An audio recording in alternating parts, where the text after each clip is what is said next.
Bonjour. Alors, il y a 5 ans, une amie m'a alertée sur les dangers des chemtrails. Les chemtrails, vous savez, ce sont ces traînées blanches qu'on voit dans le ciel, dans le sillage des avions. C'était, selon elle, des substances toxiques répandues pour nous empoisonner. « Tu as des preuves ?» lui ai-je demandé. « Des preuves irréfutables » m'a-t-elle affirmé. « J'ai vu des photos et des vidéos sur Internet. » Sa réponse m'a inquiétée, d'autant que, durant la même période, d'autres amis publiaient d'autres rumeurs, canulars et autres bobards sur mon mur Facebook. Mon sentiment de malaise était d'autant plus désagréable que, en parallèle, je constatais que de plus en plus d'écoliers surfaient sur Internet. Comment allaient-ils faire pour se repérer dans cet océan d'images et de textes? Voilà pourquoi j'ai créé un scénario pédagogique pour eux. J'ai créé ce projet pour leur apprendre à faire la différence entre l'info et l'intox sur Internet et les réseaux sociaux, et ceux dès l'école primaire. Alors je me suis fixé 2 objectifs. Aiguiser leur esprit critique pour qu'ils ne se fassent pas manipuler et les aider à devenir des cybercitoyens qui fassent barrage aux idées racistes, haineuses et complotistes. J'ai expérimenté cet atelier d'éducation aux médias durant 4 années dans une école primaire à Taninges, en Haute-Savoie, à raison d'1 séance par semaine tout au long de l'année. Alors pourquoi avoir créé ce genre d'atelier pour des élèves aussi jeunes? Eh bien, pour leur donner des outils d'autodéfense intellectuelle avant qu'ils n'abordent l'adolescence. Un âge particulièrement vulnérable où ils risquent d'être tentés par le chant des sirènes de manipulateurs en tout genre. À la fin de l'année scolaire, les élèves reçoivent un diplôme d'apprenti Hoaxbuster, c'est-à-dire un diplôme de traqueur de fausses informations, dans une cérémonie au cours de laquelle ils prêtent serment sur la tête de la souris de leur ordinateur. Avant d'utiliser ou de transmettre une information, toujours, je la vérifierai. Des vidéos présentant mon projet sont en ligne sur la chaîne YouTube Hygiène mentale, une excellente chaîne dédiée à l'esprit critique. Vous allez voir un extrait d'une vidéo dans laquelle on voit les élèves à l'œuvre en train d'analyser une photo qu'ils n'avaient jamais observée auparavant.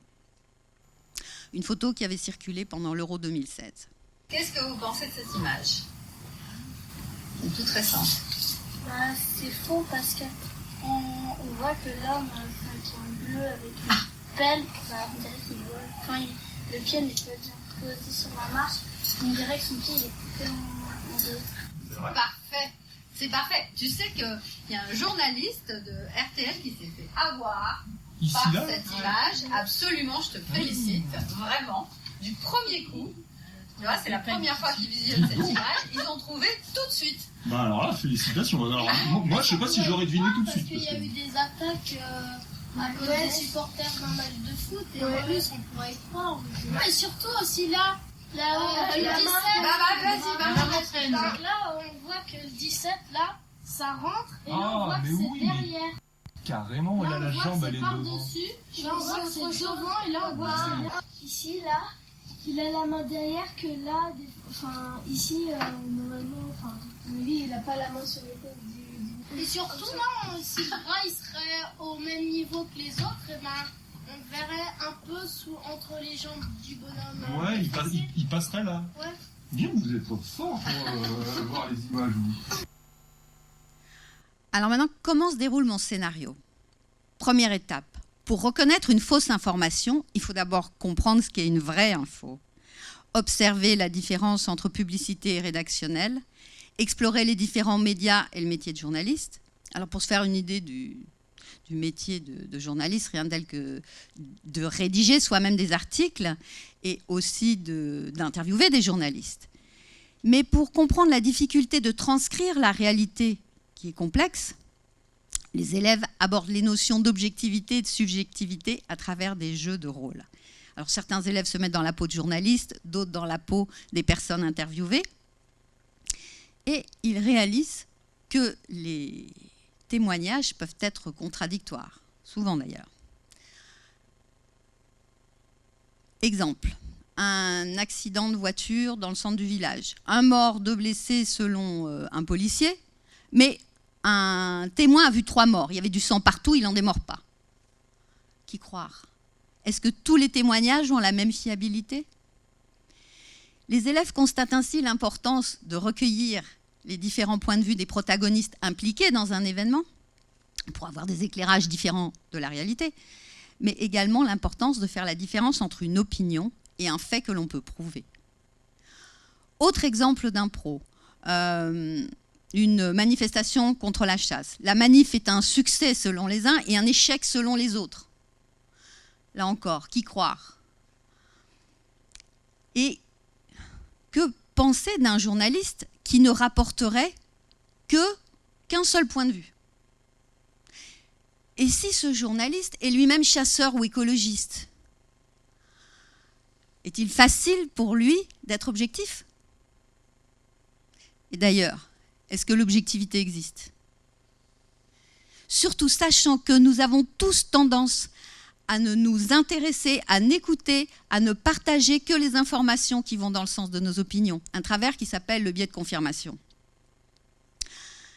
Les élèves réalisent ainsi que la faiblesse de notre psychisme, c'est important de comprendre qu'on peut se faire manipuler par autrui, de manière intentionnelle ou pas d'ailleurs, mais on peut se faire manipuler par nous-mêmes, on peut se faire berner par nous-mêmes, par notre cerveau qui nous joue des tours avec des préjugés, des illusions d'optique, des corrélations illusoires, avec tout un tas de biais cognitifs. Il y en a plus de 150 à 200 biais cognitifs qui sont recensés.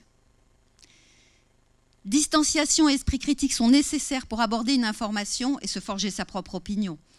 Mais l'esprit critique est d'autant plus important sur Internet que n'importe qui peut publier n'importe quoi sans être soumis à aucune règle déontologique.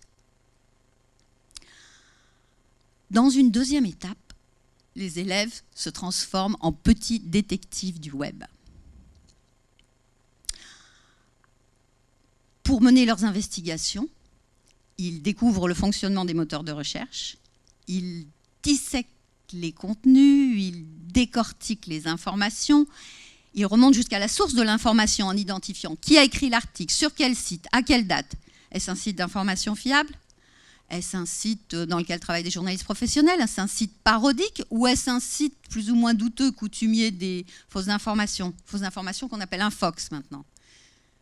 Puis ils appliquent une stratégie: croiser les informations sur plusieurs médias fiables et écarter celles en provenance de médias non fiables.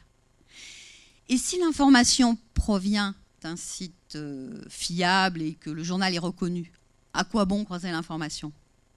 Un élève va vous répondre.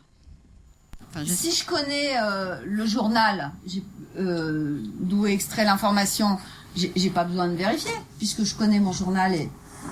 Si tout journal peut se tromper, même les grands journalistes peuvent se tromper. Donc il faut croiser l'information, aller voir sur d'autres sites fiables. Outre l'importance des sources, les élèves découvrent l'importance de la contextualisation des textes et des images. On peut modifier une image de 1001 manières. On peut la manipuler avec la technique, avec des outils comme Photoshop, mais rien qu'avec le choix du cadrage, on peut modifier le message. Voici comment j'aborde la notion de cadrage avec une photo de maîtresse Isabelle en train de découper un gros gâteau avec un gros couteau entouré des enfants. Une photo cadrée avec 2 cadrages différents. Donc j'aimerais bien avoir vos réactions. C'est bien pour les personnes qui savent pas, c'est marrant. Mais si par exemple quelqu'un le prend mal, c'est vraiment, ça peut tomber en catastrophe. Ah, ça peut provoquer une catastrophe. Ouais, voilà. Oui, si tu utilises cette photo, si je prends cette photo et que je la mets sur Internet, la première photo, qu'est-ce qui risque de se passer? Eh ben, ils vont dire oh, mais cette maîtresse, elle est pas bien, il faut l'enlever de cette école et tout ça. Ils vont lui dire des méchancetés aussi sur elle. Si on met la première photo sur Internet, après, il peut y avoir une rumeur. Oui, il peut y avoir une rumeur. Et cette rumeur, elle dirait quoi? Que Isabelle, elle est pas sympa. Ouais. Et pourquoi elle serait pas sympa? Parce qu'elle coupe les doigts des enfants si on les désobéit. On croit aussi que c'est vrai, vu que là, il y a un camarade, on voit pas ses mains. On peut croire que la place du gâteau, c'est ses doigts. Mais par exemple, si on la met sur Internet et que après on croit que c'est vrai, on peut aller porter plainte et ça peut... Qui pourrait porter plainte, justement? Qui va porter plainte? Si moi je mets cette photo sur Internet, qui va porter plainte? Les gens qui la voient. C'est les gens qui la voient qui porteront plainte? Les parents d'élèves. Tu crois que c'est les parents d'élèves qui vont porter plainte? Réfléchissez, qui peut porter plainte dans ces cas-là? La maîtresse. Oui, je pense que c'est plutôt la maîtresse qui porterait plainte, parce que qu'est-ce que ça lui ferait comme réputation? Ça nuirait. Ça lui nuirait à sa réputation, hein. Après, on dirait quoi partout en France qu'il ne faut pas l'accepter dans un travail.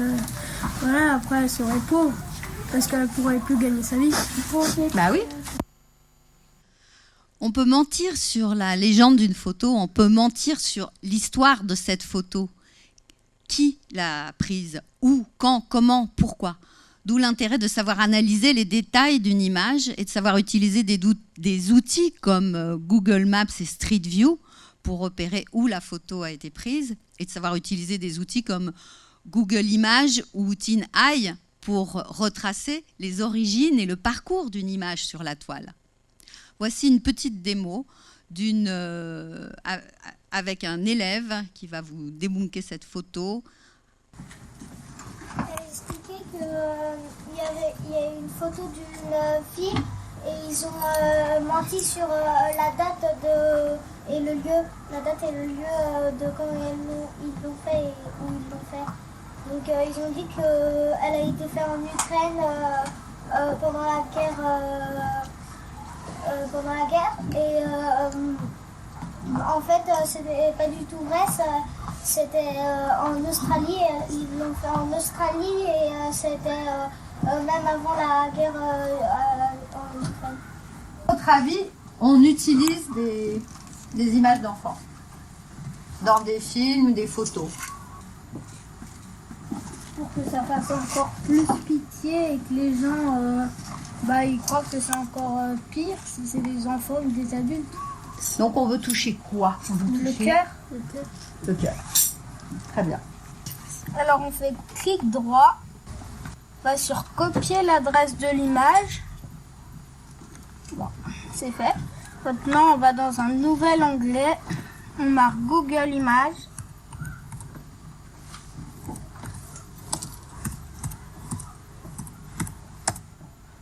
On va sur le site, on va sur la petite rechercher par image, on fait CTRL-V, on fait rechercher par image et ça nous amène là. Bravo. Alors pour chaque fausse information repérée, on se demande toujours pourquoi elle a été diffusée. Alors on ne peut émettre que des hypothèses. Donc est-ce que c'est pour faire rire? Est-ce que c'est pour gagner de l'argent, pour faire des clics, pour faire du buzz, pour faire de la pub? Est-ce que c'est par négligence? Souvent aussi.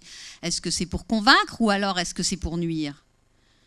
Les élèves constatent que les internautes diffusant des fausses informations ont tendance à jouer sur le registre du sensationnel, de l'émotionnel pour susciter la peur, la pitié, la haine pour capter l'attention. Pas étonnant du coup que les fausses informations circulent 6 fois plus vite que les vraies, dixit une étude du MIT de mars 2018. En fin d'année, nous consacrons aussi du temps pour réfléchir comment réagir au contenu haineux. Qu'est-ce que peut être la cybercitoyenneté et comment concilier cybercitoyenneté et liberté d'expression. Alors maintenant, le bilan de ce projet. Chaque année, les élèves s'investissent à fond dans toutes les activités proposées. Chaque année, je suis bluffée par la pertinence de leurs remarques et de leurs questions.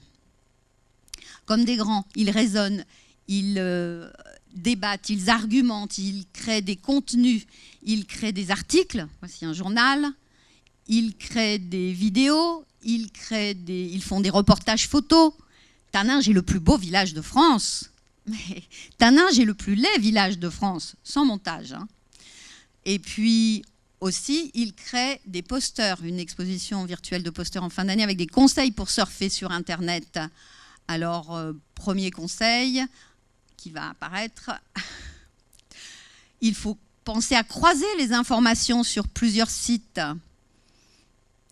Il y a aussi un autre dessin, voilà. Pensez à croiser les informations, on retrouve la petite fille à la boue, recouverte de boue sur Le Monde ou sur Internet.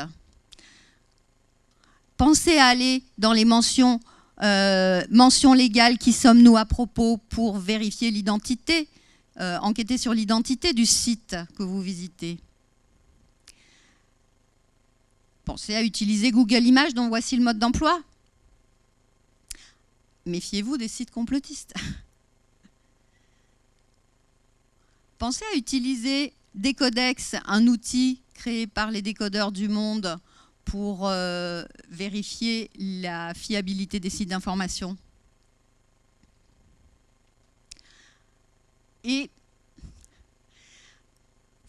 voilà, là c'était penser à ne pas tomber dans le panneau des sites parodiques comme le Gorafi.